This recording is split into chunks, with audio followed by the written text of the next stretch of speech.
People come from all walks of life. They all have lives they lead.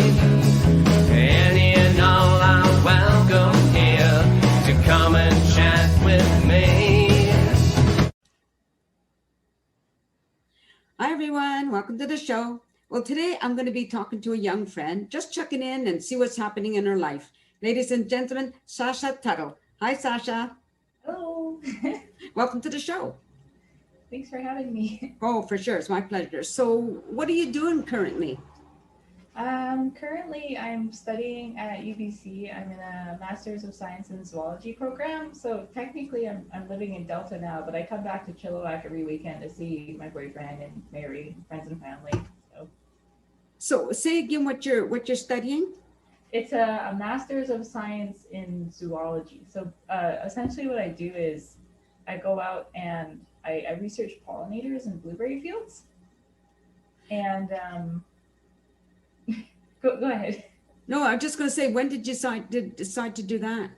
Oh, I started in January, right after I graduated from UFV with my bachelor's. It's just, with COVID, I didn't really know what else to do besides continuing my education. So I saw an opportunity and I took it. So how long are you going to be in school for? It's probably going to be another year and a half at least. They say masters take 2 years, but most of the people I know would take 2 years minimum. Okay. More. So now, okay, so let's just say you've already graduated. Then what? What are you going to be doing? Well, actually, that's something I was discussing with my supervisor as of recent. I was originally thinking of taking a field technician kind of a job and like starting my career as a wildlife biologist once I graduate. But she was proposing to me the opportunity to do a doctorate. And it's something I haven't really given any thought. So I'm not sure right now. I'm really strung out between whether or not I should just jump into work and take a break from school or keep going with my education. Right. Yeah. So it's certainly a different decision to make, right? Yeah. I imagine it would take some thought to do that. Yeah. I'm just kind of curious now. Are you taking online classes or in the classroom? Because it's summer right now, I'm not taking any classes. But in the semester before, I was taking online classes only. Okay. And are you okay with that, or would you prefer to be, if COVID wasn't a problem, would you prefer to be in a classroom? I think it depends on the subject for me. When I graduated at UFV in my final semester, I was also doing online classes, and when it was in a field I'm comfortable with, like a biology course, it was fine. I didn't mind it. Certainly different, but it did save me a lot of time and money, and didn't have to drive to the university anymore. Yeah, for sure. But this semester I took stats, and because everything was online, we run into a lot of problems with getting help from the professor, getting help from the TAs. It was just a real pain in the neck. What about like self-discipline for even doing whatever it is you're supposed to be doing, online? Because you're home, right? You can do, don't have to be logging on or whatever. It takes a amount of discipline, I would think.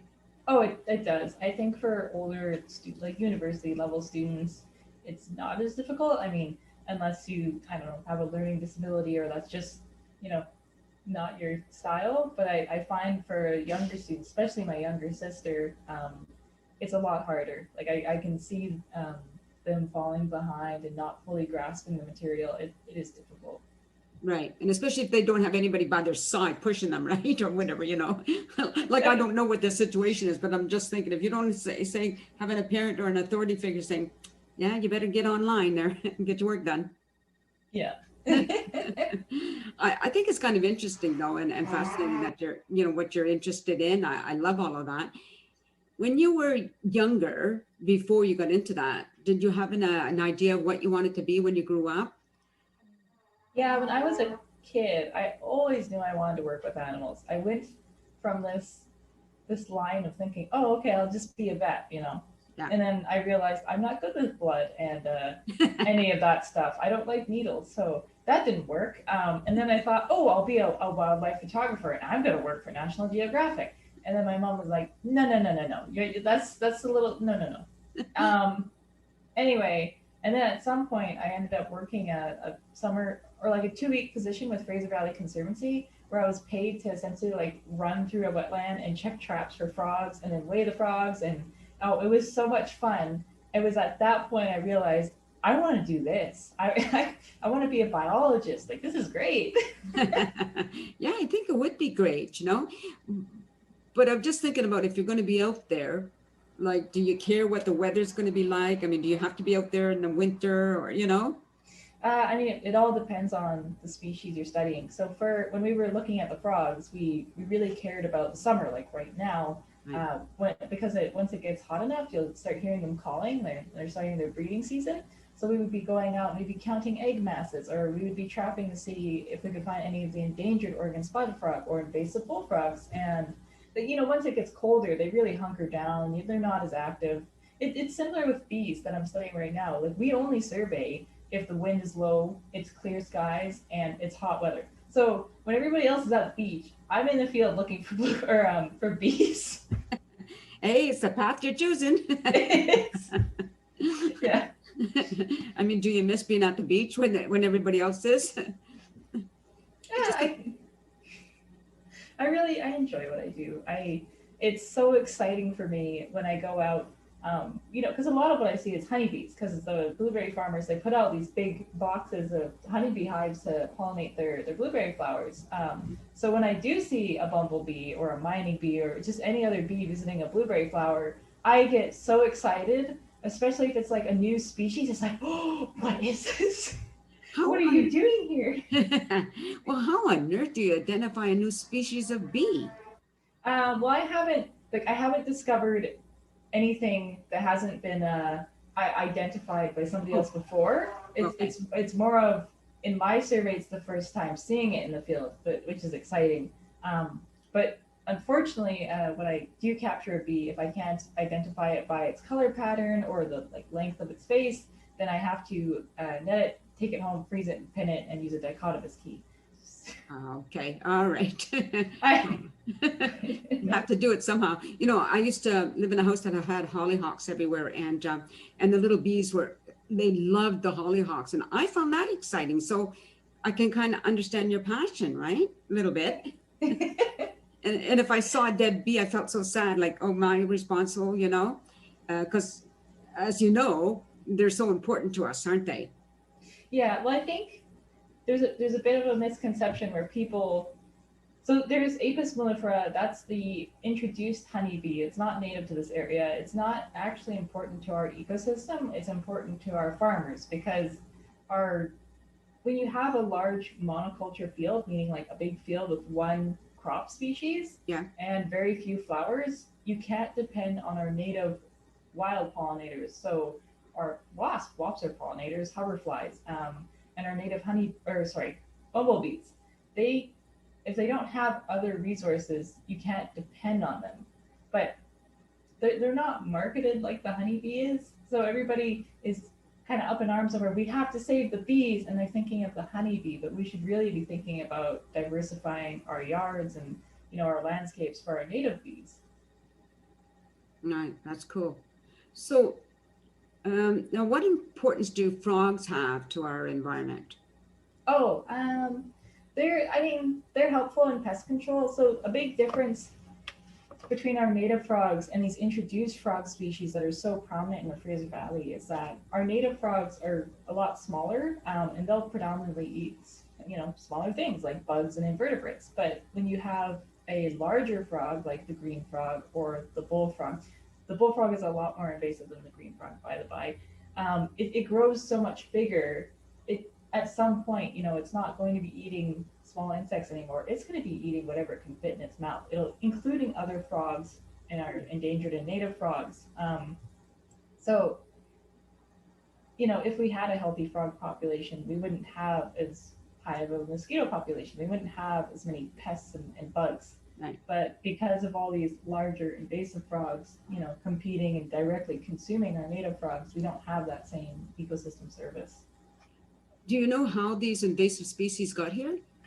I don't remember the year they were introduced, but somebody brought them here. I think it was from Eastern Canada or the States, one or the other, and they wanted to try and sell frog legs for people to eat. Ugh, But it didn't take off, so they just dumped them into into the wild, and they took off like crazy because there's no native predators for them here. right. It seems like as human beings, we never learn that lesson. No, Right? I mean that's one of the trade-offs of our global trade is that we don't have enough restrictions to impede the introduction of invasive species. I mean, just look at the recent sightings of the murder hornet. I mean, I don't know a lot about that, but that's just one example. Yeah, but we certainly hear about the dangers of it, right? Yeah. Yeah. I'm just kind of interesting now. Have you ever gone up to Ryder Lake when they have the toads crossing? Yeah, I've volunteered with that before, tons of times. Oh, did you? I used to live up there, and I'm so pleased that they devised something so that, like, you can't avoid them when you're trying to drive on the road. Yeah. Right when they're crossing, it's just impossible. There'd be so many of them. So now I believe they've done something to give them a different route or something. Do you know anything about that? Oh yeah. So what they do every year is they have a tunnel built under the road, and I think they work with the city of Chilliwack to get that done. They being Fraser Valley Conservancy, and every year they go out and they get volunteers, and they have to build a fence, just a short not wire, it's like a fabric kind of a mesh fence, and it goes and it directs all of the toadlets that come from that little pond up to the tunnel to cross the road. It is effective to some degree. Unfortunately, the little toads are not very smart, so if the fence wasn't there, Yeah. they wouldn't naturally go through the tunnel. Yeah.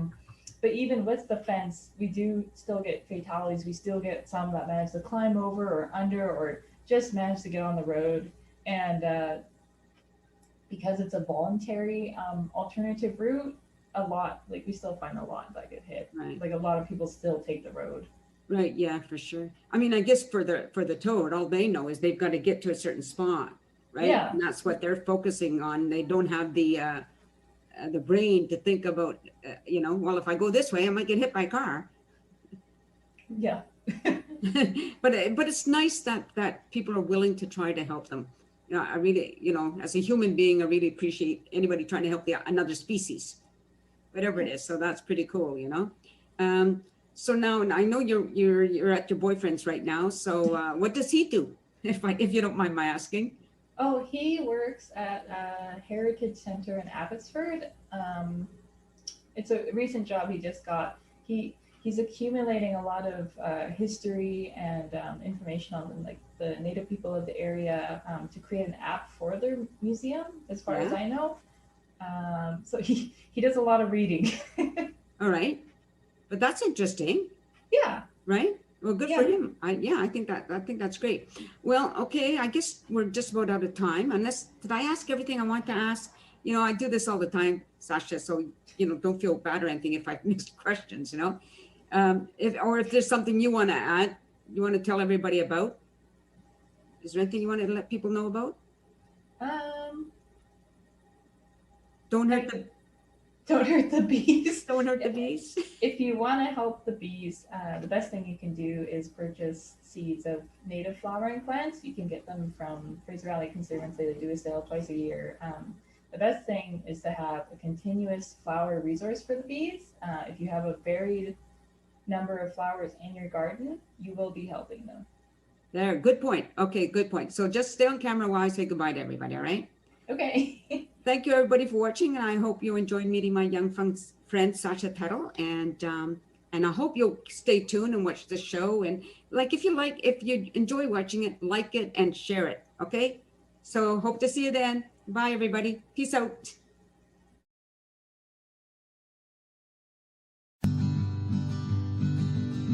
A sense of community, Chilliwack's a place to be.